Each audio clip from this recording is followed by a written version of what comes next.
We'd like to remind everyone in the audience to please turn your cell phones to vibrate.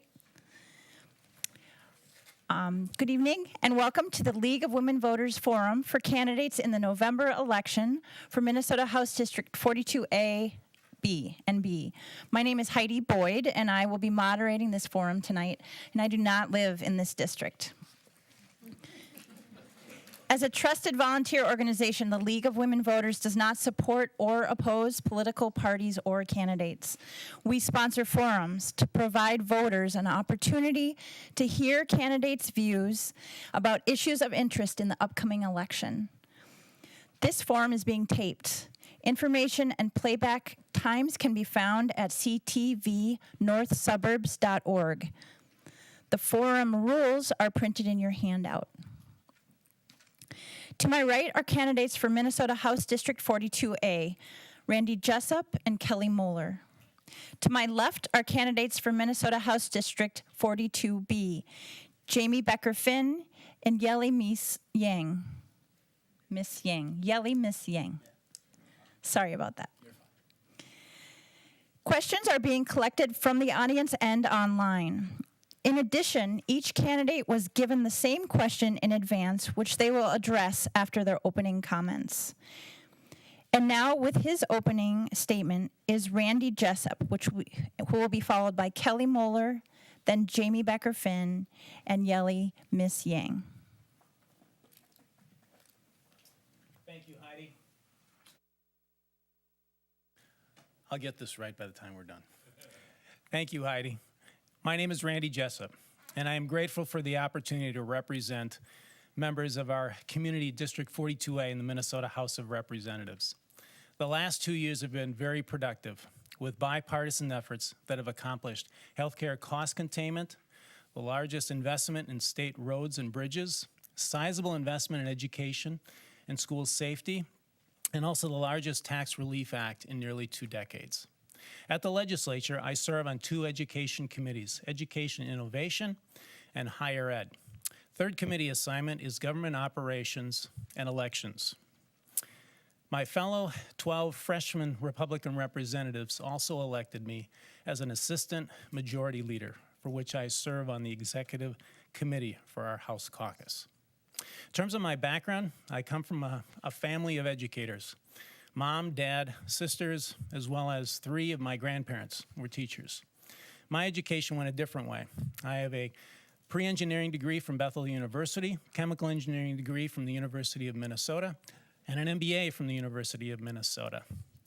My working career began as a research and development scientist for Pillsbury, expanded into marketing roles for Ecolab, as well as for Quaker Oats and Pillsbury. Today, I am a small business owner for UPS stores, while I also serve in the legislature for our community.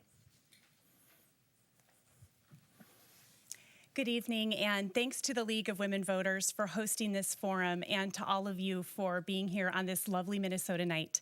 I'm Kelly Moeller, and I would love to be your next state representative in 42A, so that's Arden Hills, Mounds View, most of Shoreview, and a little bit of Spring Lake Park. While I'm new to running for office, I'm not new to public service. I've built my career on working for a safer Minnesota as both a prosecutor and a victim rights advocate. I went to law school because friends in college told me they were survivors of assault, and I wanted to seek justice for other survivors, and that's what I've been doing for the past 20 years. Currently, I'm a prosecutor at the Hennepin County Attorney's Office. I have strong roots in our community. My husband, Kevin, was born and raised in Shoreview, and together we've lived here now for about 20 years. We have 2 sons who are in the Mounds View public school system, and I firmly believe that every child in our state deserves the same type of quality education that our kids receive in this district. When you decide to run for office, people often ask you why, and it was not something that I ever imagined doing. But after the 2016 election, I knew that I had to get involved. I decided to run for state representative based on what was happening at our state capitol, or in many cases, not happening, like gun violence prevention. While that motivated me, it's what I hear from members of our community that inspire me. People share their most personal stories and struggles, and I've so appreciated the opportunity to listen to them and learn from those stories. I look forward to meeting more of you and hearing your concerns tonight. Thank you.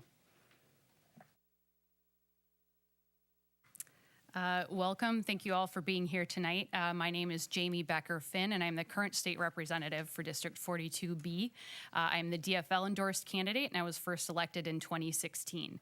I am a mom. I have 2 kids in Roseville Public Schools, a union member, and I'm an attorney. Outside of the legislature, I am an assistant Hennepin County attorney. I'm a prosecutor who primarily specializes in domestic violence cases.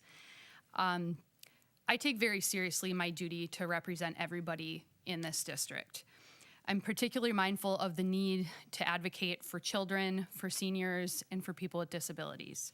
And my top priorities are making sure we have strong public schools, making sure that people have access to good jobs. And by good jobs, I mean livable wages, meaningful benefits, and the ability to retire. My other top issues are making sure we have clean water now and in the future for everybody in our state, and that our communities are safe and healthy. In my first term, I served on the Public Safety, Environment, and Veterans Affairs committees, and I was able to secure over $20 million in infrastructure bonding dollars for our district. I believe in hope and the ability of people to work together. I don't believe that our politics have to be built on fear and division. I believe in honest, thoughtful leadership. I work hard, I do my homework, and I truly do care about everybody in our district. Thank you. It's truly an honor to serve this community, and I'm looking forward to the debate tonight. Thank you. Thank you, everybody. My name is Yelmus Yang. I'm the endorsed Republican candidate for House District 42B, which is Venice Heights, Little Canada, Gem Lake, and the part of Shoreview and Roseville. Just want to thank those who served before me and currently serving. Thank you so much for doing that. I'm a father. My wife and 2 boys, 4 and 7. Isaac just beginning preschool next week, so we're really excited about that.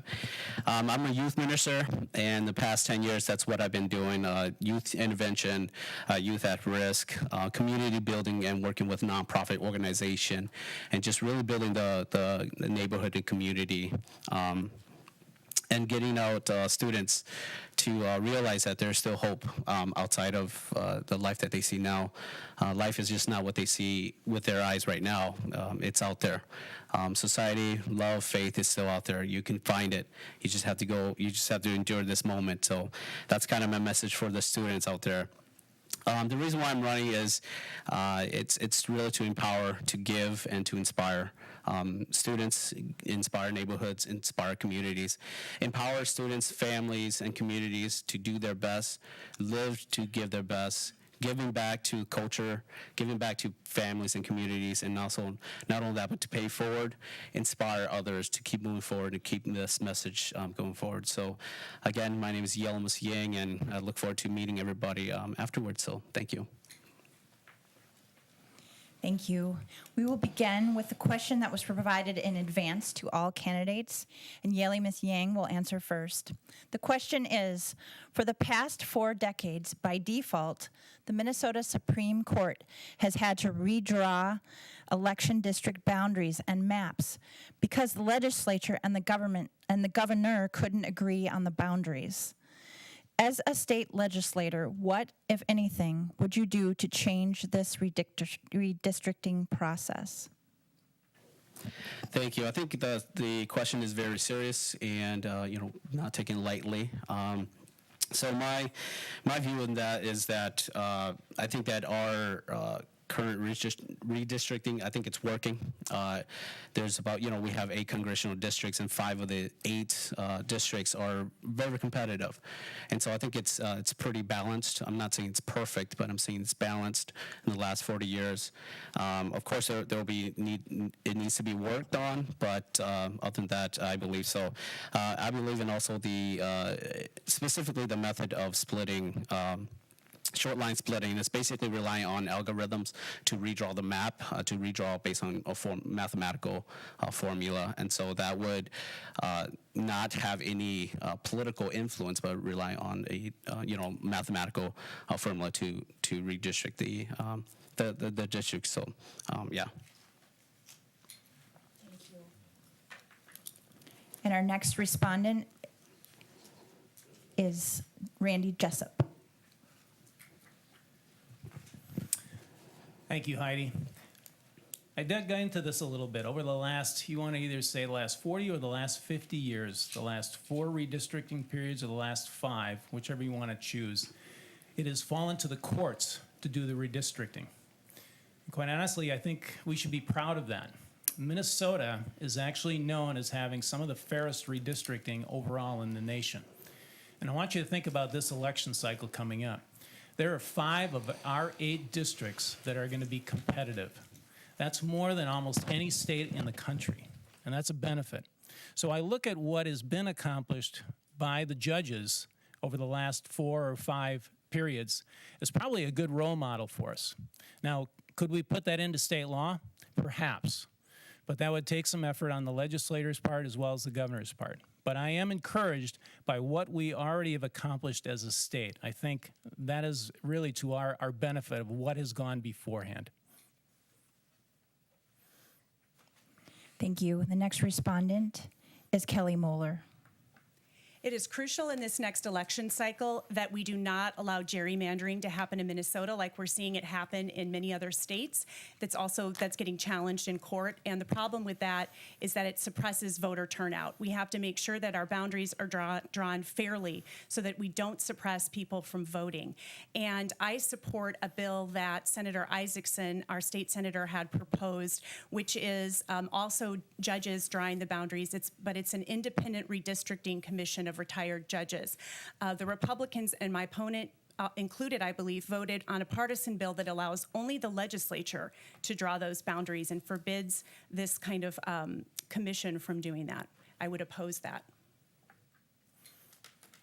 Thank you. And our final respondent is Jamie Becker-Finn. The redistricting process should be nonpartisan, period. The proposal, the legislation that Kelly Moeller just brought up, I would support that. And what that would do would put together a nonpartisan panel that would draw the boundaries, and it would also keep current and former legislators from having anything to do with drawing those legislative boundaries. Ideally, legislative districts should be drawn in a way that the people are best represented and that each person in the state has equal representation. And another part of this critically important process is making sure that we are doing what we can to support efforts to make sure the census is as accurate as possible, because if we don't accurately count the people, then it's going to be hard to draw those districts fairly. So I support it being a completely nonpartisan process, and that we need to support the census so that it can be accurate. Thank you. Thank you. Now, all of the candidates will have the opportunity for a rebuttal, a 30-second rebuttal. If you'd like to have a rebuttal, please raise your hand. Randy Jessup. Thank you, Heidi. I'd just like to clarify, the process that we have had in Minnesota for the last 4 or 5 redistricting is we've had 5 active judges that have been chosen by the Minnesota Supreme Court judge to do this process for us. I think that is the right position for us. It's served us well in the past, and quite honestly, I think it could serve us very well in the future, because they are to be nonpartisan, and quite honestly, they're the ones that look at the laws and they make sure they carry them out. Any other rebuttals? Okay. I got word from the technology people that everyone needs to speak up, so. Probably me included. So. All right.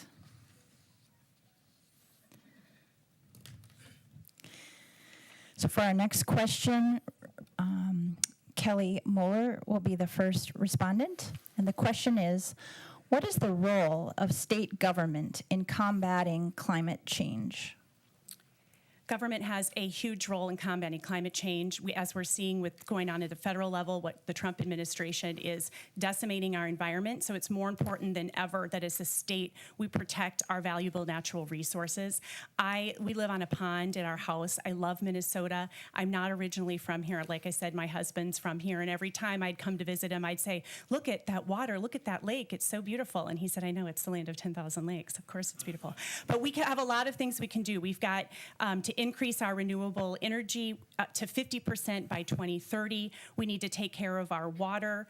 We need clean water upstream. We've got to take care of the things that are affecting us in our lakes now. We need to research in green technologies. We have issues with pollinators, invasive species. We have to consider pipeline and mining. We need energy efficient standards in construction. There is so much that government has a role to play, and we must do this to keep future generations safe.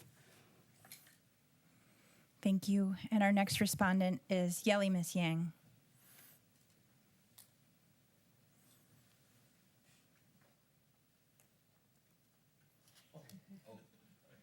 Sorry, we were having a conversation over here. So, yeah, the role of government, I think it's quite clear that the government's job is, our government is to make sure that that our government is protecting the citizens, protecting Minnesotans, especially here, making sure that we are using cost-effective methods as well as very clean methods as well. So, I would support methods that would do the same, cost effectiveness and also cleanliness of that.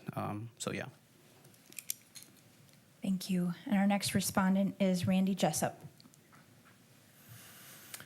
Thank you. I've been very encouraged by what I have essentially learned over the last 2 years of what we already are accomplishing. And let me give you just a couple of things.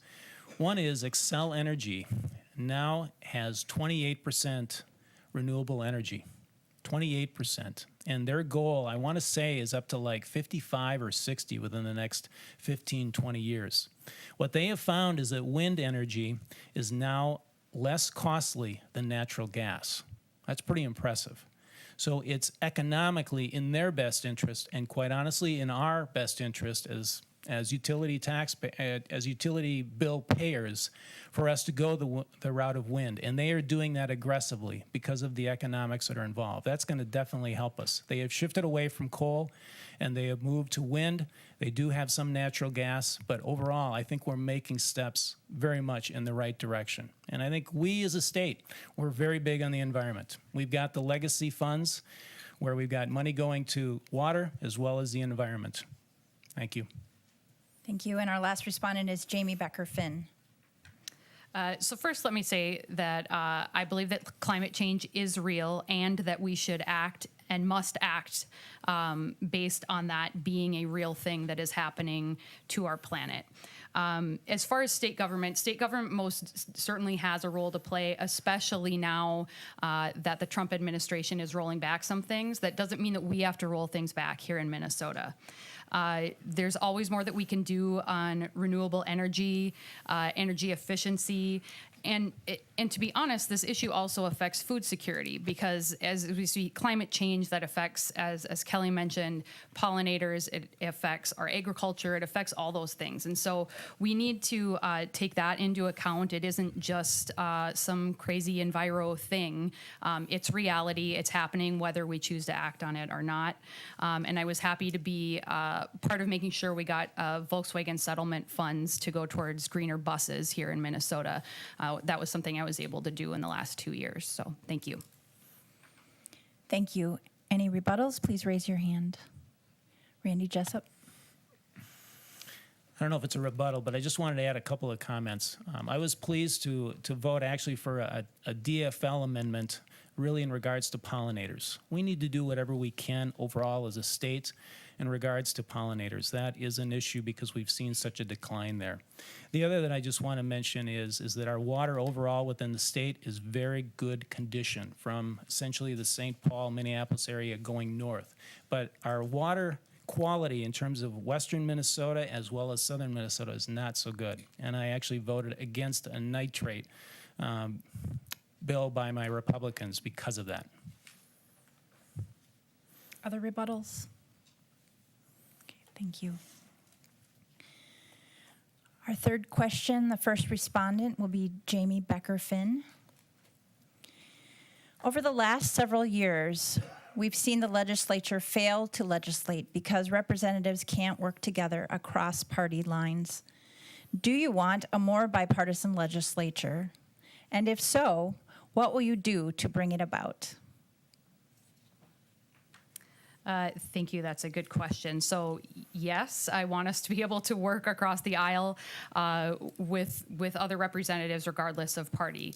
And I've worked with Randy on some things that have affected this area, and part of that is starting from a place of respecting our fellow legislators. And as a freshman, as one of the younger female representatives, that's not something that I've necessarily experienced, and it also something that comes from the top down. So when we're elected, when we're choosing our leaders, we need to choose leaders that put respect as a priority and put the people of Minnesota as a priority. So not these giant mega omnibus bills that are 1,000 pages long and using individual projects as bargaining chips. That's not how we get things done together. We can agree, the things that we agree on should be the things that we focus on and get done first instead of saving it till the end as something to use as a bargaining chip. So absolutely bipartisanship is possible. We just all need to respect each other more.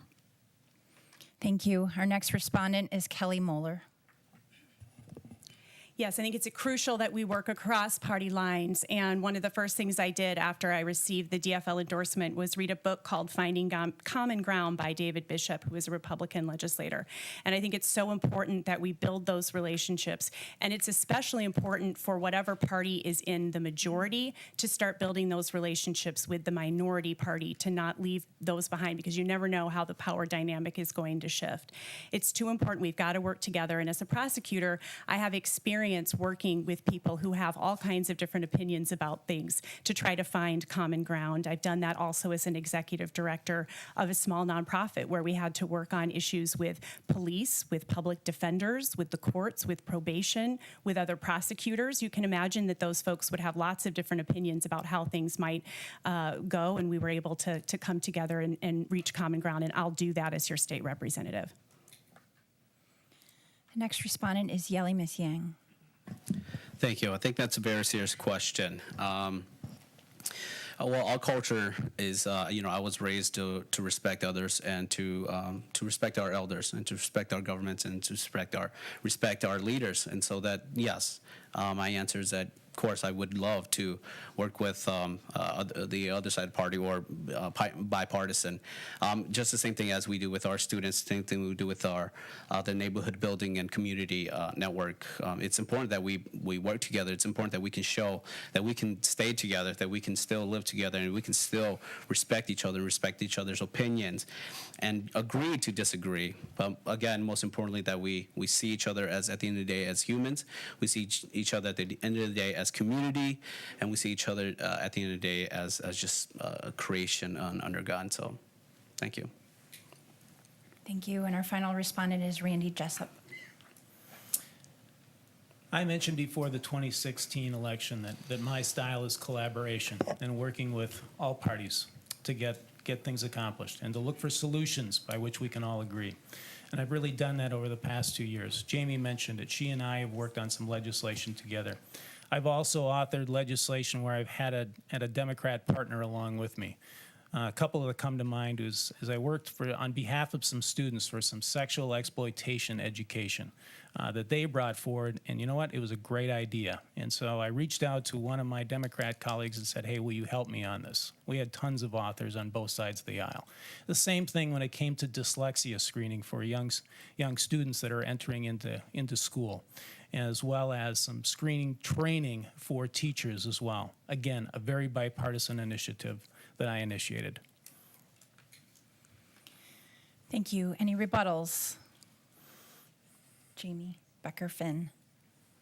I would just add that, part of working in a bipartisan fashion is being honest about where we as individuals are at on specific issues, so that we have a good starting point to know where we're working from.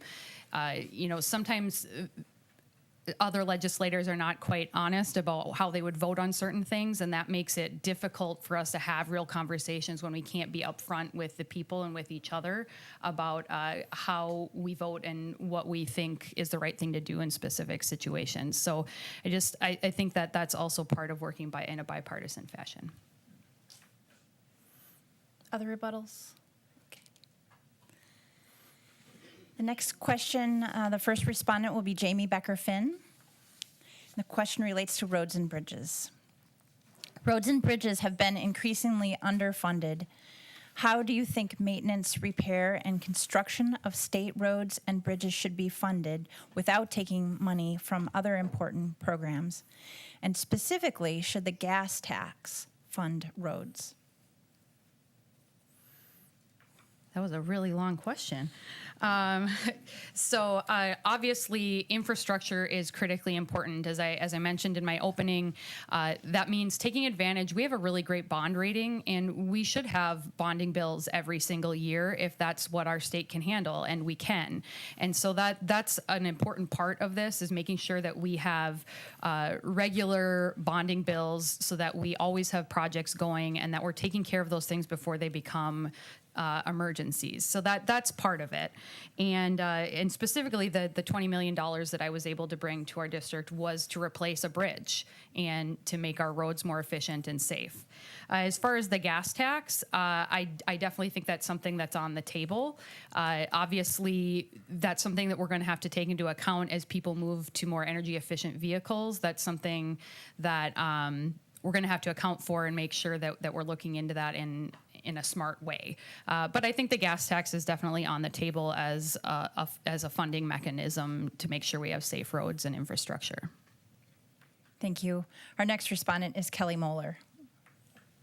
I'll echo a lot of what Jamie said about the bonding. Also, I agree that the gas tax is something that should be on the table. It's a fee to use the roads. And if we want safe roads and bridges, I think it makes sense that we pay for those. I also think when we're talking about roads and bridges, it's also important to talk about transit in general and be thinking in a regional way about what we can do to best bring roads and bridges and transit options to our community and the issues that we're facing up here.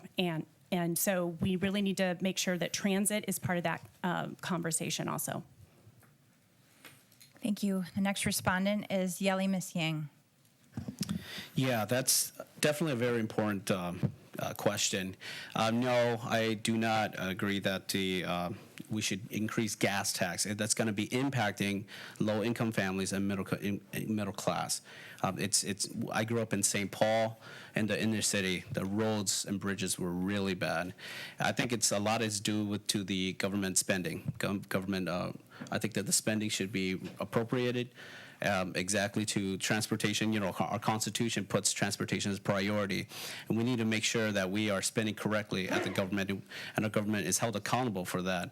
Same thing with what's going on with the licensing and MNLARS and them. So, and then roads and bridges. Yes, I believe that again. There are ways that we can fund our bridges, ways that we can fund our transportation and fix our streets without increasing taxes or taking it.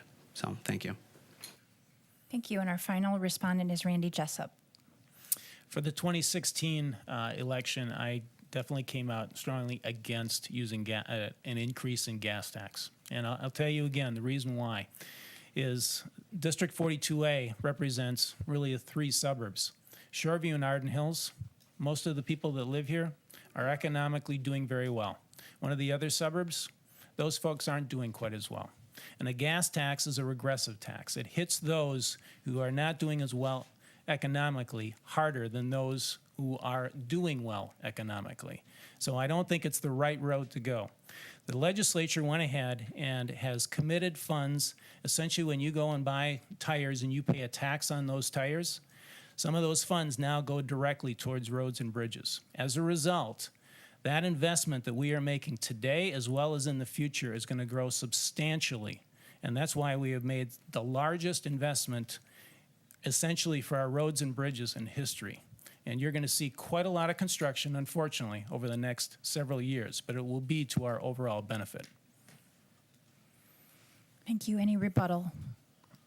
Kelly Moeller. I'm not sure if that was an answer that you support the constitutional amendment that was proposed for taking money away from other programs, essentially like education. There was a constitutional amendment that was proposed that would make automotive and things like that costs go directly to pay for roads and bridges. And that's something that I would adamantly oppose because we're pulling money out of other critical resources from the state. And we can't treat our Minnesota Constitution like that, where we're going to go and every time we want to fund something, we try to create a constitutional amendment to do that. Randy Jessup. We did, as a legislature, take a look at a constitutional amendment by which we would put to the voters a decision whether we dedicate some additional funds, not a lot, but some additional funds to roads and bridges. Overall, we as a state, we're doing quite well financially. We continue to add to our rainy day fund. So is it an opportunity for us? Potentially. I just thought, you know what? Let's put this question to voters. Let's not us as a legislator decide upon it. Let's see what voters want. And you guys make the decision.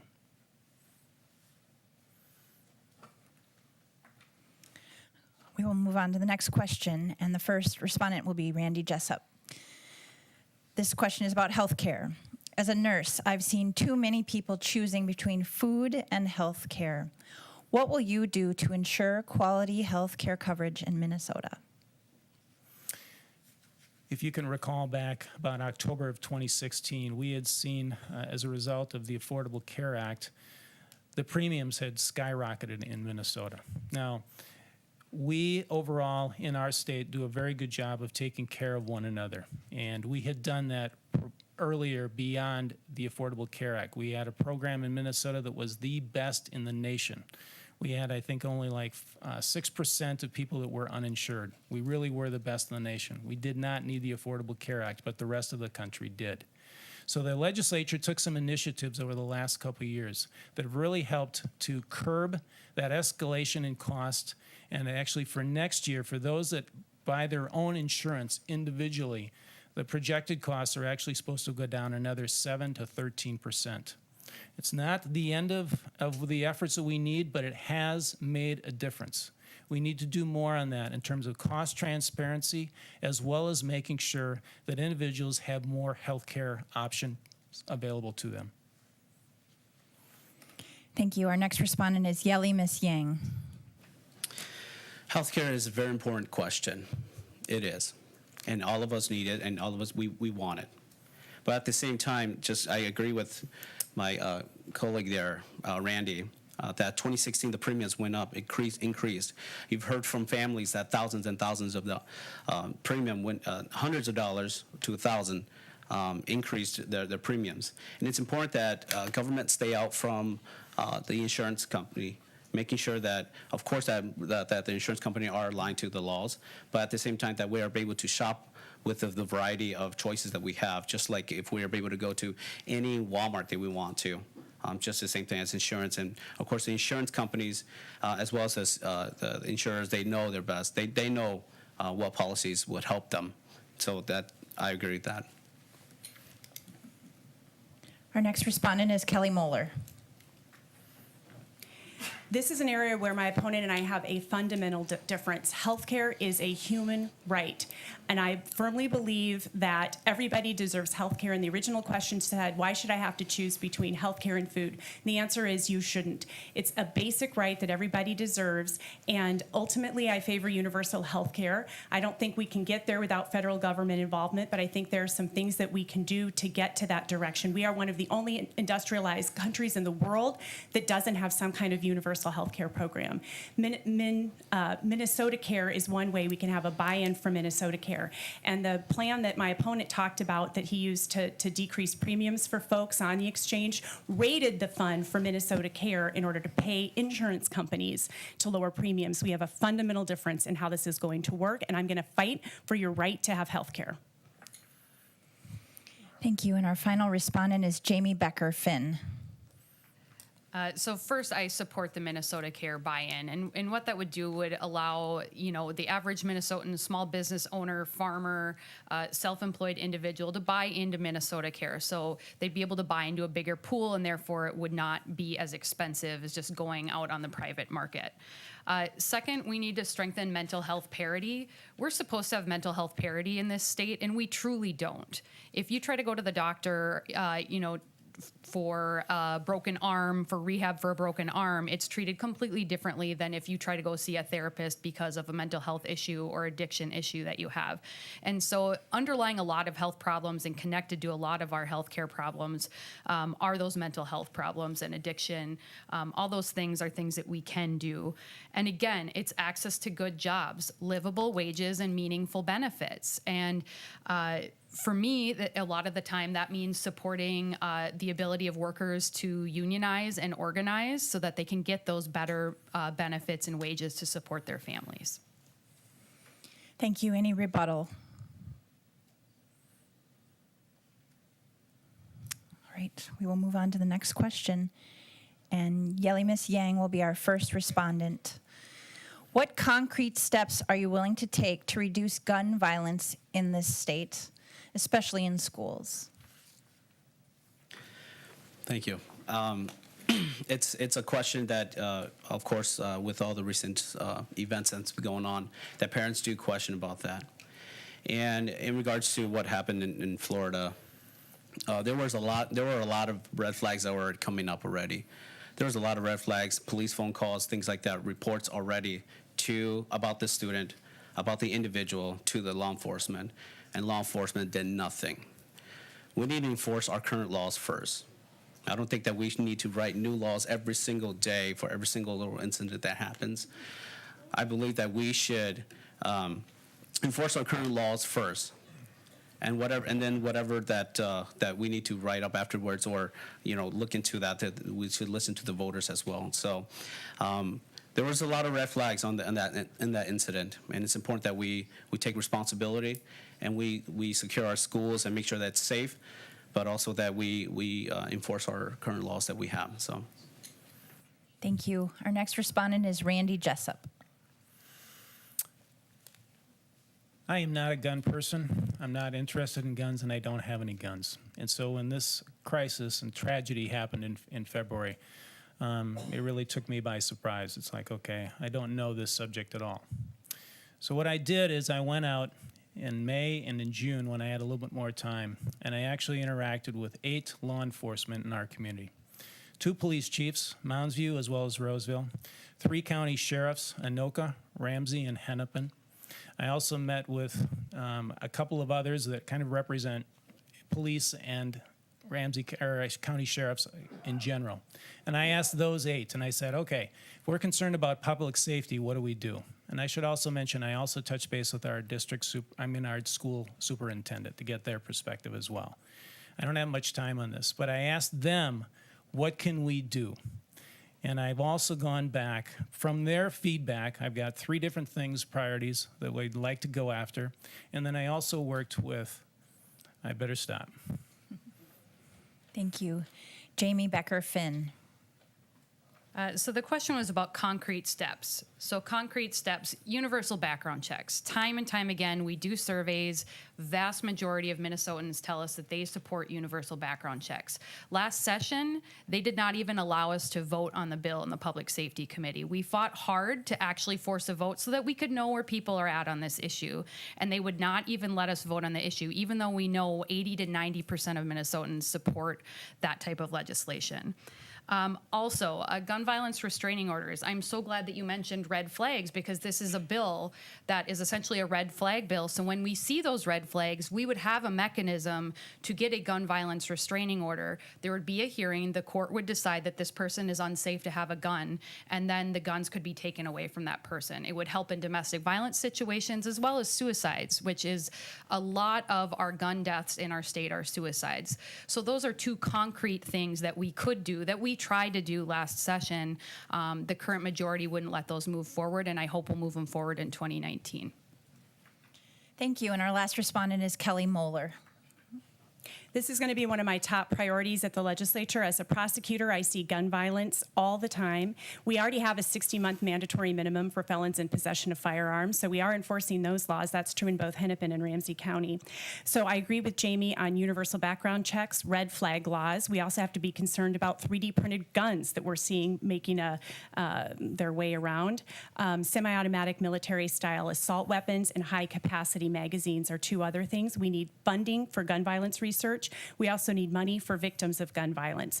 After Newtown, Connecticut, we should have been doing all of these things. In the United States, we have a homicide rate that is 25 times higher than any other developed countries.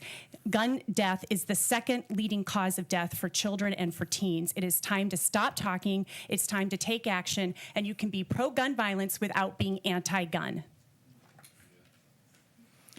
Any rebuttal? Randy Jessup. I just wanted to finish a conversation. One of the priorities that the law enforcement has given me is they would like to see full prosecution of any gun crime. Too often, our county prosecutors, what they told me, go ahead and they deal plea bargains.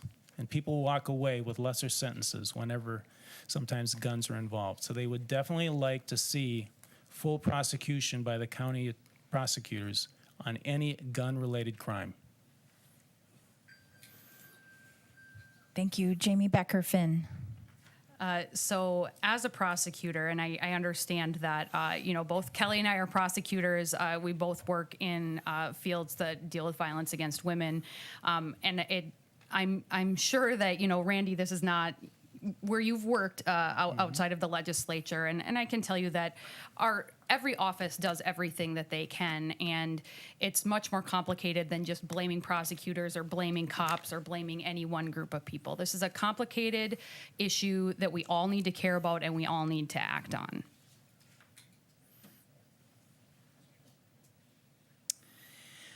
Moving on to the next question, and the first respondent will be Kelly Moeller. This question relates to the last-minute omnibus bill that was presented at the end of the last legislative session. It was so many pages that no one had time to read it. What are your feelings about this procedure, and what would you do to prevent it from happening again? I'm very much opposed to these garbage bills being put together. It had over close to 1,000 pages, and it was something that was introduced at the last minute in the dark of the night. Not only was that hard for the legislators who were voting on that bill to understand what was in it, but how on earth could the public know what was in it and be able to comment? And a lot of the things that are put in the bill skipped the normal process, the committee process, the public hearing process. Minnesota was given a D- in openness and transparency. So that is something we have to fix. Paul Thiessen had introduced a bill before on making sure that bills like this come with a deadline, and so that we're not just doing this at the very last minute and not being transparent about what it is that we're doing. Thank you. Our next respondent is Jamie Becker Finn. As much as I love the hashtags with Omnibus Prime and the Abomnibus bill, they're garbage bills.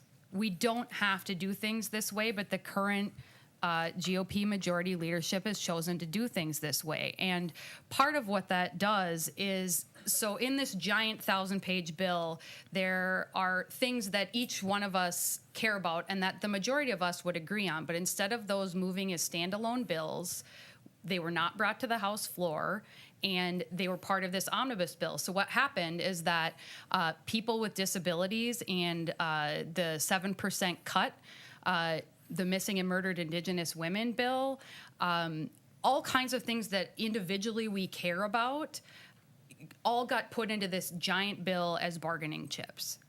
And that's wrong. People with disabilities should not be bargaining chips in leadership's battles with the governor. We absolutely should not be legislating this way, and when I'm in charge, we will not be legislating this way. Our next respondent is Randy Jessup.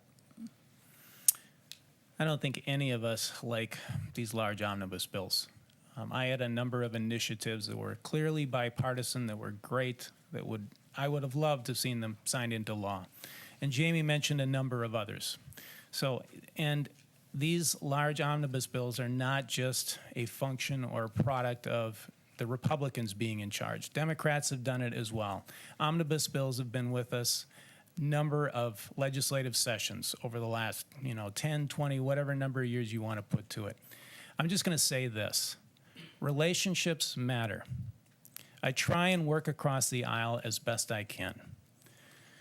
But we all saw on display the leadership, my leadership, along with Governor Dayton, there wasn't much relationship left. When we look at Minnesota as a good governance state, we need individuals in those top leadership positions that work together so that we minimize these type of bills. Thank you. And the last respondent is Yeli Miss Yang. The omnibus bill. It is something important that we all need to work together, that we all need to see each other and with open-mindedness. I have seen both, of course, I've never served, but I've seen both of our parties, our government, work together and get things accomplished. A lot of good things that they can work together. And so I've seen those things. And of course, something like this, that we just need to continue to build a relationship with each other, have good relationship with each other, to work with each other, just like the way we do it with our community and with our neighborhoods as well. So, we just got to walk into the room with open-minded and see what each other has to say, and we work from there, and we pick it up from there. We work together, and at the end of the day, we stay together as a team, we stay together as a state. Thank you. Thank you. Any rebuttal? Jamie Becker Finn. So just quickly, I mean, we can blame whichever party and whichever legislators were here in the past, but moving forward, I will commit to the voters of District 42B that I will not support bills like this. There is absolutely no reason that we need to have 1,000-page bills thrown at us 24 hours before or less before we're going to vote on them. So I commit to you that this is important to me, and I will not support this kind of thing in the future.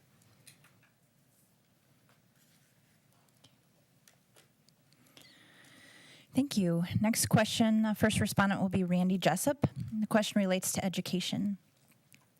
What programs will you work for to improve the quality of our public education, especially to help close the education gap we see between students of color and white students?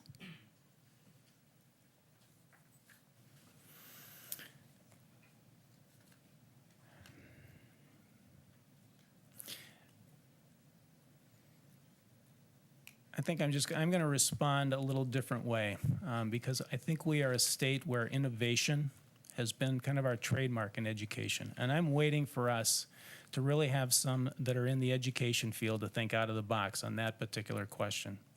I did advocate significantly for a new program within Mounds View. It's called Pathways to Possibilities. And it's an opportunity for juniors and seniors in our high schools to not only earn high school credit, but also to earn higher education credit. What Pathways to Possibilities is, it's you usually think of college.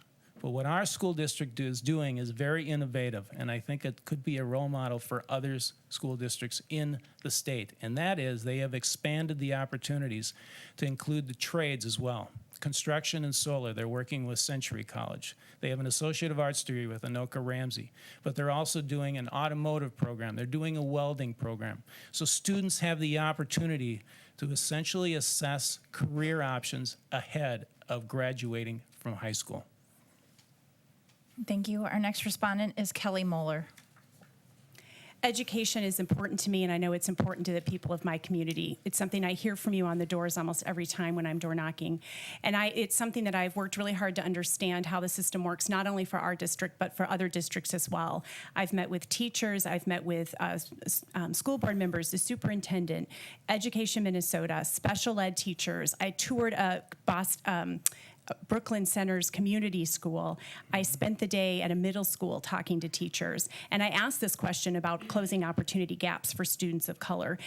Brooklyn Center has a number of students of color, and they do this community school model very well. It's something that could be replicated in other communities.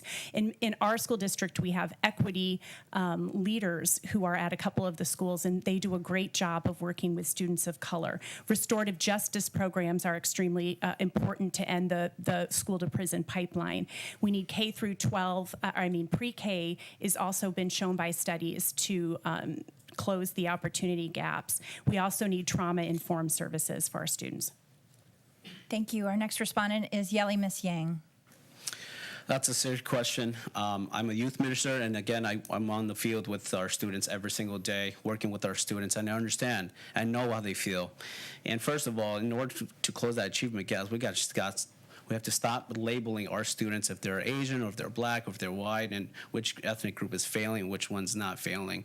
We just need to put all the opportunities on the field. We need to promote all the majors, fine arts to whatever major, to English majors to whatever it is, that we need to promote all of them together.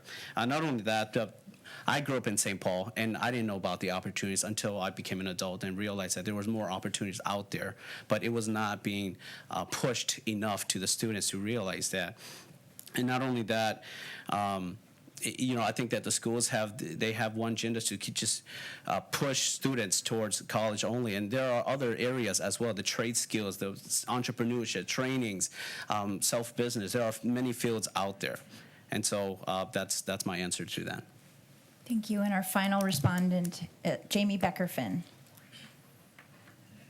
So first, we need to fully fund special education programming.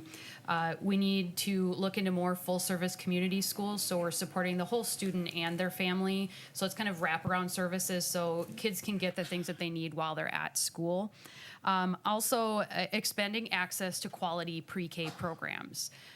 The most cost-effective thing we can do is to fully fund and better support our earliest learners. The issue with that is that we're not going to see those results before the next election. So we have to be brave enough, and we have to trust our educators to do that work and to help support our youngest learners, because that's going to pay dividends down the line in supporting kids to be fully functional adults in our communities. And finally, we can do more to recruit and retain educators of color. It is incredibly powerful for students to see teachers who look like them. We know that, and so there are ways that we can recruit and retain educators of color for all of our students. Thank you. Any rebuttal? Kelly Moeller. I just wanted to add something when I talked about trauma-informed care. So as a prosecutor, I see children who have gone through unimaginable, unspeakable crimes, either to themselves or to their family members. And sadly, there are many of those children among us, not only children who've experienced crime, but also children who come to school hungry, who come to school not having had a home to sleep in the night before, who are homeless. And so when I talk about trauma-informed care, and Jamie and I both talked about wraparound services, we can't expect those children to be able to come to school and sit down and learn. We have to consider the whole child. Yes, Yelly Miss Yang. I just want to kind of comment on my opponents on the that the teachers need to kind of look like their students. I don't think that's necessary. I think that's actually just making it worse. I grew up, and of course I had white teachers, I had black teachers, and I learned perfectly fine. So I don't think that I need a Hmong instructor teacher just to make me learn better. I don't think that. I think I take them more as a offense that that I can't learn, and that that my own people, my own community needs to teach me so I can learn. Jamie Becker-Finn. Just kind of adding to what Kelly spoke to. Again, our students don't just exist at school. So we need to support families in every way. You know, we can't, as Kelly mentioned, you kind of think of Maslow's hierarchy of needs. If our kids aren't getting the health care that they need, if they don't have access to food, if they don't have safe, secure housing, it's going to be harder for them to learn. And so we have to address those things and see children as full people and not just students and test results. Thank you. This is the final question for tonight, and Yelly Miss Yang will be our first respondent. How would you distinguish yourself from your opponent? Why should we vote for you?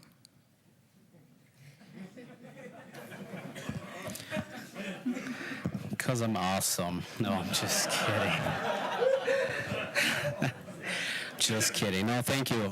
Like I said, I appreciate everybody who served before me, and they're the ones who paved the way, and I really do. I really do. I respect them, every single one of them, even though we might be on different aisles. What I think that distinguishes me between myself and my opponent is that I've served as a public servant all my life, at least for the past 10 years, so that's all my life right there. I've been on the groundwork, working with students, working with communities, working with neighborhoods every single day, volunteered, no pay, and I love it. And I think that serving in our capital has more representation, has better representation of our population. Decreased tax. I think that we are sick and tired of politics, and I just want to go in there and just start making changes and realize that our students, and they don't have to worry about policy, they don't have to worry about color, they don't have to worry about who they are, about their ideas, that they can come out with their ideas and not be judged by that. Thank you. Thank you. Our next respondent is Randy Jessup. I think all four candidates up here deserve your consideration. One of us is not better than the other. I am not better than Kelly, and I don't think Kelly would say she's better than me. I think really what I want everyone in our community, as well as everyone out here, is just look at the values and the principles and the ideals that each of us offer to you and make the decision that you wish on who's got the ideals and the values that most measure up with you. I love democracy. This is what it's all about. I've had the opportunity to represent this community for the last 2 years, and it's a humbling opportunity. I have tried to do my best to make sure that I represent not only Republicans, but also Democrats and independents in this community. And I think that's the role of a representative. Thank you. Jamie Becker Finn.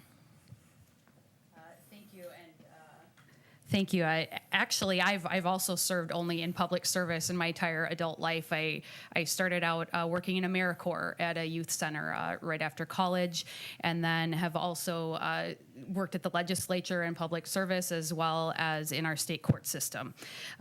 So that's actually something that I guess is similar between my opponent and myself.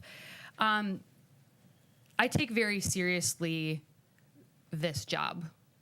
201 people will make the decisions about how to spend billions of dollars in our state budgets. Ideally, the people making those decisions should be people who are willing to put in the work and be thoughtful in the way that they make those decisions. I've spoken to thousands of people in our community in the last year because I think it's important to talk directly to the people affected. So that's one thing that I think is different about me, in that I take this very seriously. It's not about me. It's about each and every one of you and our entire community. Thank you. And Kelly Moeller. As I mentioned in my opening statement, for me, it's really the stories that all the people are sharing with me on the campaign trail. Yes, I was motivated to run by the 2016 election, but it's really, and it's not something I ever thought I would do before. I am doing this because I want to do the right thing for the people of Minnesota. And your stories, what you're telling me, I'm listening. I hear you. You want gun violence prevention. You want affordable health care. I hear you, I listen to you, and I have 20 years of experience also working in the public sector, but working specifically on legislation before. I look at the Constitution almost daily in my job. So this is something that I am prepared to do, and I'm going to do it for you. Thank you. Any rebuttal?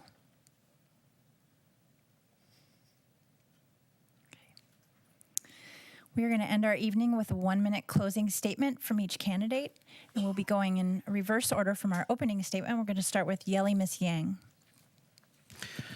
It's been an honor to be in front of everybody here, voters, constituents, the current candidates in them. It's been an honor, and I just want to close it here. I hope I could gain your trust and your vote.